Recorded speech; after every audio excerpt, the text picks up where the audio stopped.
The unconscious mind is not a single thing. If you study psychosynthesis and weave together some of the best insights from transpersonal psychology, you'll understand that there's a lower, middle, and upper unconscious, as well as a personal and collective unconscious, and that's exactly what we're going to be exploring in this sneak preview from my Shadow Work Library course, an advanced lecture on psychosynthesis from Module 8, Transpersonal Psychology and the Stages of Consciousness, where we're also exploring things like integral theory and other esoteric ideas related to developing your intuition. But for the sake of just this one video, you're about to see a direct lecture from my Shadow Work Library, where we're looking at psychosynthesis theory and the breakdown of the multiple stages of the unconscious, so that you can integrate your shadow and integrate those old traumas at a much greater and more authentic and more permanent degree of it's actually going to hold up with the test of life than you might find with an overly simplified approach towards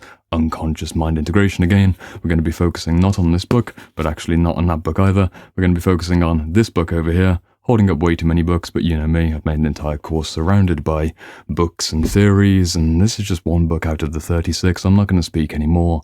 Enjoy the video, and if you enjoy what you see here, links in the description to join me even deeper behind closed doors in the Shadow Work Library. We've already established the 8 basic principles of transpersonal psychology, so now we get to go into one of my favorite transpersonal modalities, psychosynthesis, first developed by the Italian psychologist Roberto Assagioli. I always struggle with his last name because I'm not Italian, who wrote this wonderful book, also somewhat confusingly called Psychosynthesis. So Jordan, why are we not reading the book by the founder of the theory? Why are we reading the book by John Firman and Gila? Very good question, and I will explain it in brief. This is a hidden menu book because although this is the original master work, John Firman studied under Roberto at the end of his life and then devoted decades to refining the idea in the form of modern Western audience outside of early 20th century Italian culture with particular theosophical roots, more esoteric. John Firman made it accessible. He put the diagrams in. He did a whole variety of things alongside Angela. And this book, Psychosynthesis, this one here, not Roberto's original work, is where you need to start. I haven't put this in the core curriculum because you'll only want to read this if you like this book, and this book is already an advanced book. So if you want to go from advanced to advanced and original primary source, make that step. You can get the original work as well, but you don't need to start there. This is where we start. In today's lesson, we're going to be breaking down the 3 levels of the unconscious mind. We've got the higher unconscious, the middle unconscious, and the lower unconscious. No surprises there, with the sense of I and the field of will right in the middle. And hopefully that came up on the lesson. If not, then you've already got the book yourself, I'm sure, because you followed the curriculum reviews and you're prepared for the lesson. So you can just check your own copy if you need to see the diagram again. It's very simple.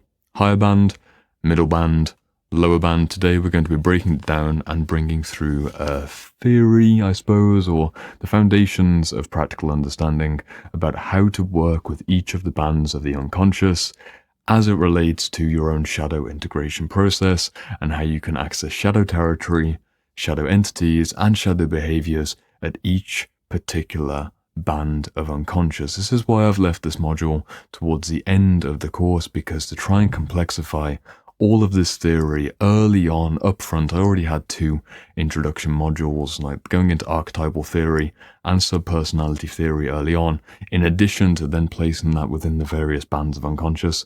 It would be way too much too quickly, but you're already familiar with the concepts. You're already familiar with the idea that certain unconscious dynamics are existing inside of you. There are such things as repression and fragmentation and projection. You do have various shadow territories, shadow entities, various archetypal qualities and shadowy subpersonalities. Now we get to see where they exist within your unconscious mind based off the various bands of unconscious territory according to the psychosynthesis model. It's going to be an exciting lesson, and we're going to do a practical exercise afterwards. But for today's theory, brief summary of psychosynthesis. Founded in the early 20th century, roughly the same time as when Carl Jung was working, that 1905 to 1915 kind of time period. But unlike Carl Jung, Roberto suffered from not necessarily having enough narcissism to put himself in the spotlight. Jung had a very boisterous personality, some might say. He definitely wasn't afraid of the spotlight, and he had enough controversy wrapped around him to be willing to show up in the spaces and develop a bit of a reputation, whereas Roberto was quietly working away in his study in Florence. And unfortunately, tragically, really, if you think about it, it's estimated that hundreds, potentially multiple hundreds of manuscripts and essays and articles were destroyed by the fascists in World War II when his home was dynamited and ransacked. So he only actually wrote a few direct books. You can get through all of his direct books in more or less a week of intense reading, and it's a very different timeline compared to the Jungian avenue of multiple generations of Jungian therapists. Bit of a tragic situation, because I would have loved to have seen Roberto's work, Psychosynthesis, taken to that same level of depth and that same level of thousands of individuals taking on the theories and working with them, and it just never happened. So today we're trying to do a bit of justice towards an incredibly useful area of study, and we start with this triple egg diagram. Middle unconscious, lower unconscious. Let's begin there. The middle unconscious is very much what we've been familiarizing ourselves with. So I'll put this down one sec. Middle unconscious is very much the area that we've been familiarizing ourselves with. If it's in the middle unconscious, it means that it's unconscious, but it has the possibility of becoming conscious through expanding the field of will, which is your perception and your awareness. And we have been exploring this knowingly or unknowingly. You've been exploring this throughout the entire course with every revelation, every journaling exercise, and every moment of pausing going, why is it that way? Why am I that way? Why is my shadow appearing in that manner? Why is my relationship like this?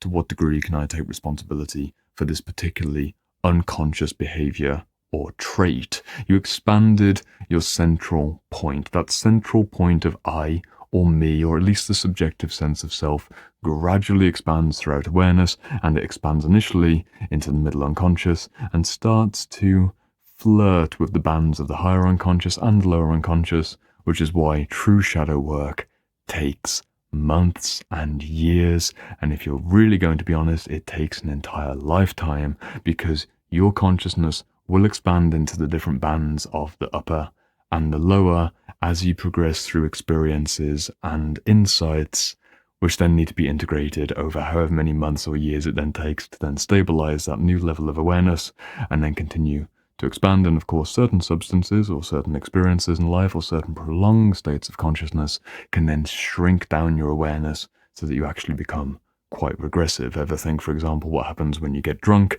It's not that your field of awareness expands, you actually shrink down and a whole variety of things happen. But then alternatively, some would say that if you take things like mushrooms or acid, or you take ayahuasca or any kind of psychoactive substance, I know they're not the same, but as a general principle, they expand your consciousness to some degree, or at least that's what we would be led to believe, of just like open your mind and take this tab of acid, man. To some degree, yes. I've had some experiences. I don't recommend it. It's been many, many years since I've gone down that pathway. You can do it without the use of those various interventions, and let's just expand our field of consciousness in a more stable, more reliable way, which is exactly what we've been doing in this course. The middle unconscious is the realm, simply put, you have to read the book for yourself, chapter after chapter of expansion. I'm simplifying. In the simplified sense, the middle unconscious is the band of unconsciousness which does contain hints or avenues towards both territories. So for example, in the earlier exercise in the course, perhaps the most confronting exercise, where we're confessing our personal evil and the worst things that we've ever done, it's up to you to decide if that's really going into the lower unconscious. Because it might be, but it also might not, because it depends upon your subjective levels of consciousness, and this is where it gets tricky. The lower unconscious, we define the middle unconscious via the lower unconscious and the upper unconscious. So let's just define those out to begin with. Lower unconscious, these are typically any experiences, insights, behaviors, traits, or other imaginings which would threaten our essence. These are the wounds of non-being. These are issues of annihilation, either identity annihilation, reputation annihilation, or literal destruction of life. These are the heaviest possible aspects of identity, and it also contains those pre-conscious experiences. For most people, this includes being in utero, being born, various traumas that may occur to us when we're under general anesthetic, or maybe things that happen to us when we're completely unconscious in one of a painful state or another, maybe a surgery again, under anesthesia, or actually I suppose they're the main ones. And then of course there is unfortunately often those dissociative repressed moments if someone's gone through massive trauma and they've got repressed memories because of or something violent, or they were beaten unconscious, or they got incredibly drunk and then something happened. That's in that real lower unconscious territory.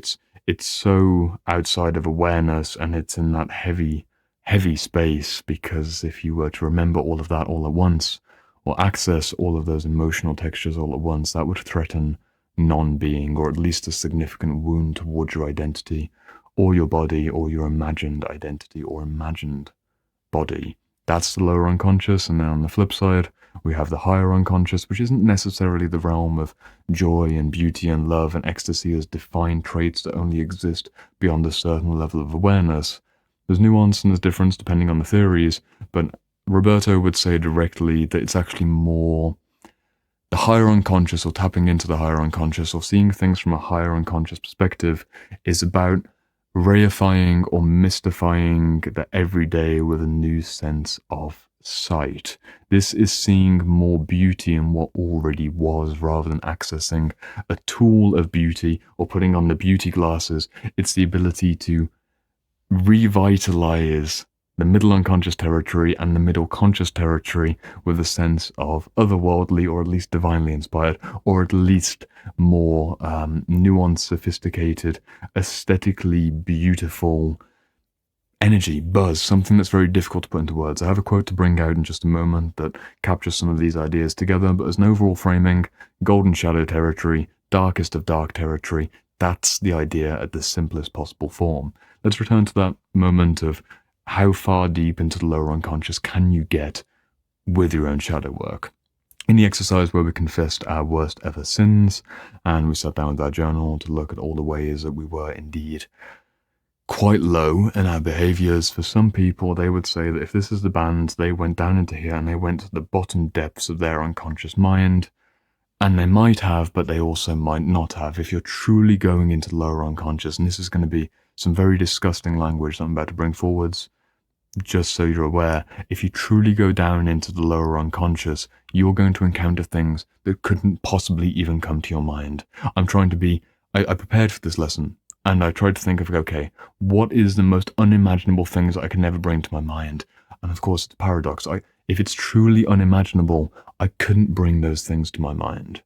So I have to imagine to have somehow not imagined, and it's things that are just truly disgusting.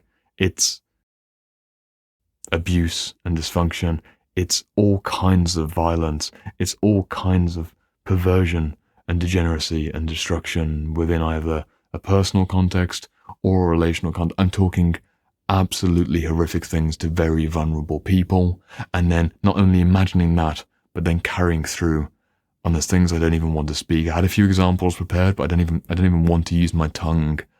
Just disgusting. You can imagine disgusting things, but also some of the most frightening and demonic things. This is also the realm of demons, biblical demons or otherworldly demons, and dark entities of one form or another. Truly terrifying territory. That's all the way down there. And I want it to be down there because I don't personally want to have my middle unconscious being the realm that I expand into, and I suddenly have the ability to imagine some of the worst atrocities that people could possibly commit. I can't do it. I can't get there. I can get far. I've held back, but imagining 500% even further, more degraded, more disgusting, more unimaginable. I don't want to go there. It's in the lower unconscious. That's how deep it goes. And you imagine what happens when you get groups of people and there's the collective lower unconscious. It's realistic to imagine that we'll only just about dip under the surface of what's possible, because we're tapping into territory that has collective war, collective, and all kinds of collective horrors and millions of stories. If you were truly tapped into the etheric web, some would say, or some kind of akashic record, the New Agers would say, or at the very least, some awareness of that archetypal repository of collective thought forms, and you could see just how much abuse, just how much manipulation the human species has endured. it would be utterly crushing, utterly crushing. Sometimes people have these experiences when they go on psychedelic journeys and they start to tap into it, and then they go on a very bad trip because they saw too much too quickly, or at the very least, their imagination became unfiltered and they imagined or visioned into a certain territory which was truly overwhelming. We will tap upon the doors of insanity if we start going too deep into there, in the same way that the threat of going into the higher unconscious bands without a tether back into everyday reality, a strong cord to pull yourself back down into this moment in the middle unconscious, and hopefully that field of will, you want to be anchored there before you go up or before you go down. You'll go into spiritual bypassing, spiritual narcissism, spiritual delusion and distortion, which is something I'm devoting the entire next module to. Those ideas of what happens when you have dysfunctions of the higher order, what happens when you're spiritually in emergency, and how can we move it back towards more of an awakening or spiritual actualization rather than spiritual degeneration. You don't want to go too high or too low too quickly. That's an overall framing of the psychosynthesis triple stage model of what's happening within each of the layers of unconscious. I have a wonderful quote from this book to bring it all together, and then we're going to take it towards another level of complexity and try and do as much as I possibly can in a single lesson. Wonderful quote from the book. You know that you need to get it for yourself. Talking about the higher unconscious. Note, however, that the higher unconscious does not indicate some realm of pure qualities or essences separated from the world, recapping what we've been talking about, and lower unconscious as well, a little bit further down. The characteristics of love, joy, unity, or beauty found in the higher unconscious experiences are not independent higher qualities drifting down to the world from some heavenly realm. They describe empirical modes of sensation, feeling, and cognition in which we experience certain aspects of this world in particular ways. Higher unconscious experience is not so much an encounter with another higher world as it is a deeper and expanded or a more unitive view of this world. Just as the lower unconscious prevents us from perceiving our own pain and the pain of others, so the higher unconscious is our lost ability to perceive the more sublime or spiritual aspects of the world. Splitting and repression have caused us to become blind to the profound mystery of the world, our unique place within it, and our fundamental relationship to it, to other people, and to the divine. And then we've got a wonderful section on the next page talking about being surprised by joy, and a variety of, absolutely wonderful. This is one of the top 30 books, maybe even top 20 books in the library. It's gonna hold back on that one. Let's keep this lesson digestible. Wrapping it all together, little bookmark within the lesson. Higher, middle, lower.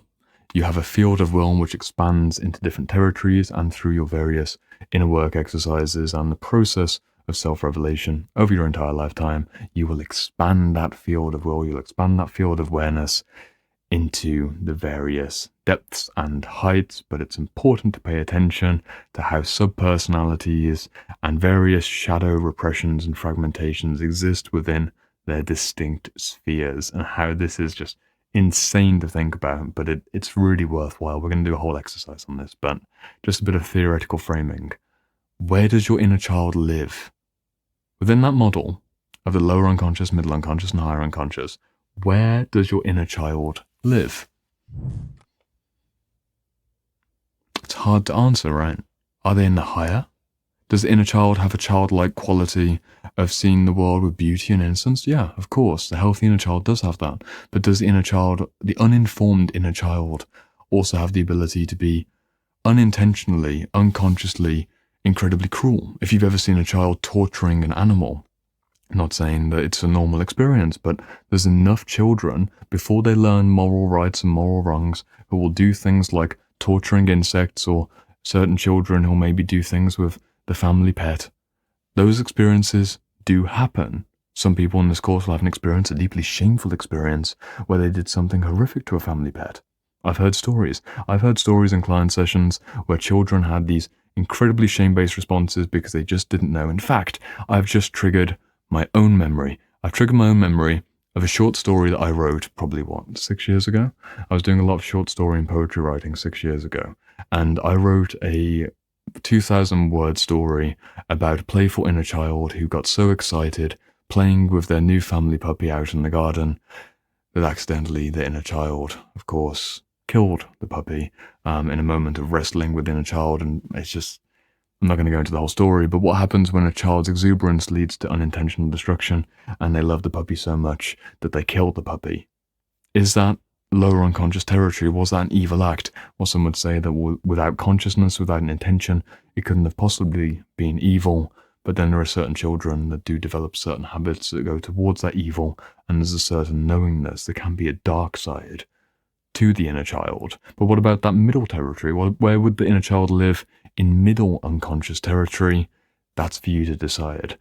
The truth of that little exercise is that any definable part, any particular subpersonality, or even an archetypal territory of one particular form or another, all of the masculine archetypes, stretching all the way to the higher unconscious and all the way down to the lower unconscious, and the same for the feminine archetypes too, on the other side. We explored this in an entire module. We looked at the shadow side of the masculine and the feminine, and you can see how they would map onto this model of higher and lower unconscious. It's really interesting to sit down. Some people enjoy diagramming, literally diagramming, like, okay, that would be here, that would be there, that would be down here. But you also need to be aware that it will never be completely resolved. You might have the majority of your king archetype situated in that higher unconscious territory of sublime rulership and leadership of the kingdom, but be aware that there's an anchor dropping into the lower unconscious, and this expands the complexity and the nuance of your psyche in a way that I just cannot do justice to in words. Hopefully you can feel my excitement. The months and years I've spent going into this kind of territory of my various major subpersonalities and archetypal dysfunctions and various tendencies all over the place, some good, some things that I would never want to do again, all these various coming to myself moments.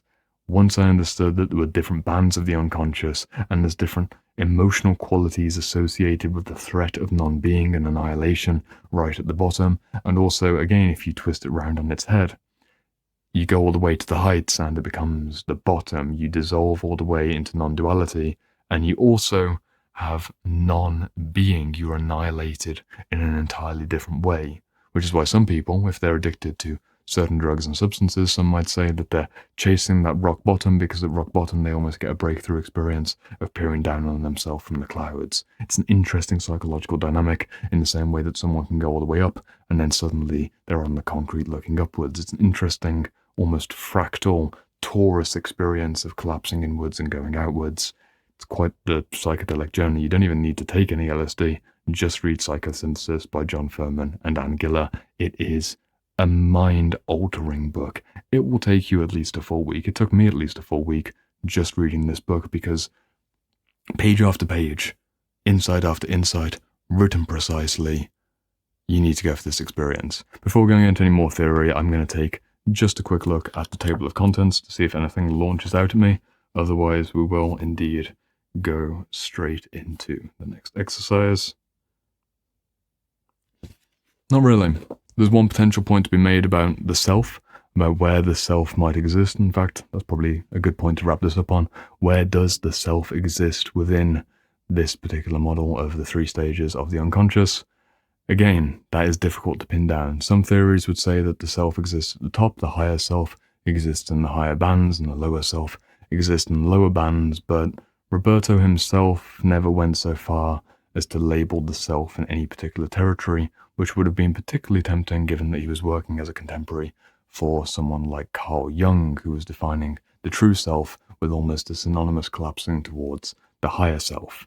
It's a very, very, very complex issue. I'm still working out. I think it's going to take me at least a decade to properly unravel the constructs between true self, false self, higher self, and various false selves and subpersonalities. But the model itself will really help you to answer some of these questions, at least the beginning of the answer to some of these questions on an intuitive level. But we're going deep into the theory. You need to read this book for yourself. And we're going to take an exercise right over in the next section of this module. We're going to make it practical. We're going to try and make it as practical as possible, give you some things to practically work through, and hopefully bring your various stages of unconscious mind to life. And a bit closer to your conscious will, your field of will. We're going to expand your field of will via the journal. What a wonderful experience. I'll see you in that exercise. You just made it through an advanced transpersonal psychology lesson, so I'm going to assume that you want to take the personal unconscious into the collective unconscious, or at least integrate more of the collective unconscious. And what better way to do that than focus on your romantic relationships? Good news is, I've got another exercise linked right here which you can watch immediately. We're going to be talking about toxic relationships and shadow magnetism, as well as over a dozen other videos on shadow work. Join me in the playlist, and I will see you in that next exercise.